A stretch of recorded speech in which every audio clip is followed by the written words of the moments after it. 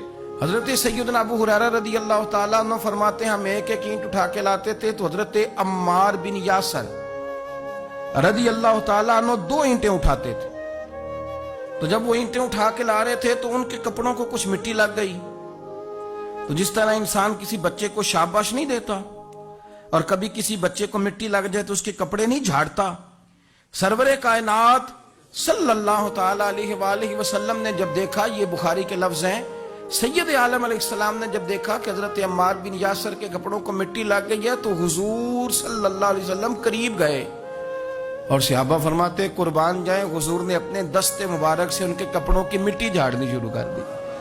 گویا مسجد بنانے والے کے ساتھ نبی پاک علیہ السلام کی اتنی دلچسپی ہے کہ اگر اس کے کپڑوں کو مٹی لگ جائے تو حضور اپنے ید اللہ والے ہاتھوں سے وہ مٹی صاف فرماتے. کچھ لوگ ایسے ہیں جنہیں اللہ عقل دیتا ہے, عقل خالص خدا کا فضل ہے. آپ یقین کریں بہت سارے پڑھے لکھے لوگ بھی سیانے نہیں ہوتے, ڈگری ہوتی ہے شعور نہیں ہوتا. اللہ تعالیٰ کچھ لوگوں کو معاملہ فہمی دیتا ہے. کچھ ایسے میں نے لوگ دیکھے ہیں دیہاتوں میں جو بظاہر ان پڑھ ہوتے ہیں پر بڑے معاملہ فہم, بڑے پنچایت کے سمجھدار, بڑے اچھے طریقے سے لوگوں کو اب اللہ تعالیٰ نے عقل دے دی, شعور دے دیا, خدا کا فضل تھا نا. اللہ نے ان کو بولنے کی طاقت دے دی, اپنا معافی ضمیر کہہ سکتے تھے, بات کرنے کی صلاحیت تھی. انہوں نے کیا کیا؟ انہوں نے دھوکہ دینے میں اپنی عقل کو استعمال کرنا شروع کر دیا, فراڈ کرنے شروع کر دی. انہوں نے کہانیاں سنانی شروع کر دی تو اماں کو بھی کہانی سنا گئے, ابا جی کو بھی کوئی کہانی سنا کے نکل گئے, حتیٰ کہ اپنے مرشد کو بھی کہانی سنا دی, کوئی نہ کوئی سٹوری سنا کے نکل گئے, استاد کو بھی کہانی. خدا اگر شعور دے تو اگر آپ اس سے منفی کام لے کے اتنا آگے جا سکتے ہیں تو آپ اپنی عقل کو مثبت جگہ پہ استعمال کریں تو خدا آپ کے شعور سے کام بھی بڑے بڑے لے لیتا ہے, پھر بڑے بڑے کام ہو جاتے ہیں, بڑا اللہ تعالیٰ نواز دیتا ہے. لیکن کبھی بھی اپنی صلاحیتوں کا منفی استعمال نہ کریں. اگر آپ یہ کہیں کہ ہم نے منفی استعمال ہی کرنا ہے اپنی ان ساری چیزوں کا تو پھر یاد رکھنا کچھ لوگ دنیا میں آپ کو ایسے بھی ملیں گے, قد بھی بڑا اونچا ہے, رنگ بھی بڑا گورا ہے, چلنے میں انسان بڑا بھلا محسوس ہوتا ہے, لیکن آپ ذرا اس کا بازو اٹھا کے دیکھیں گے تو یہاں ایڈریس لکھا ہوا ہے, اس کا ذہنی توازن ٹھیک نہیں. اگر کسی کو ملے کرتے پر ایڈریس لکھ دیا ہے, بازو پر لوگوں نے ایڈریس لکھ دیا ہے, اگر کسی کو ملے تو فلاں مقام پہ پہنچا دو. وہ ایک دفعہ خبر لگی کسی علاقے کی کہ ایک مقام پہ نا پڑھے لکھے اور مالدار نوجوان بڑی مہنگی گاڑی میں آئے اور ایک بوڑھے شخص کو زبردستی گاڑی میں ڈالنے لگے, اور وہ بوڑھا اتنا غریب تھا کہ فٹ پاتھ کنارے بیٹھ کے وہ خیرات مانگ رہا تھا. تو بہت سارے لوگ جمع ہو گئے, پولیس کو بھی بلا لیا گیا. جب آئے تو انہوں نے کہا تم اتنے مالدار ہو تو اس فقیر کو کہاں لے جانا چاہتے ہو؟ تو بچے رو پڑے, پہلے بتاتے نہیں تھے لوگوں کو, پھر وہ رو پڑے. انہوں نے کہا نہ ہمیں تنگ کرو, لے جانے دو. کا مسئلہ کیا؟ کہنے لگے یہ غیر نہیں ہمارے والد ہیں. ماجرا کیا؟ کہنے لگے بیچارے بڑے سمجھدار تھے, بزنس مین تھے, سب کچھ تھا, پر نہ اب ذہنی توازن ٹھیک نہیں رہا. اب سارا کچھ ہوتے ہوئے سڑکوں پہ بھیک مانگتے ہیں. او بے پرواہی ویک سجن دی, جتھے کسے دی پیش نہ جاوے انہیں تاجاں والے در در رولے, تے او منگتے ہیں تخت بٹھاوے. سجنا کسے نو کارا ملدا ہی کوئی کعبے او خالی آوے. تو اگر آج شعور سلامت ہے, شعور, تو پھر تھوڑا خیال کریں.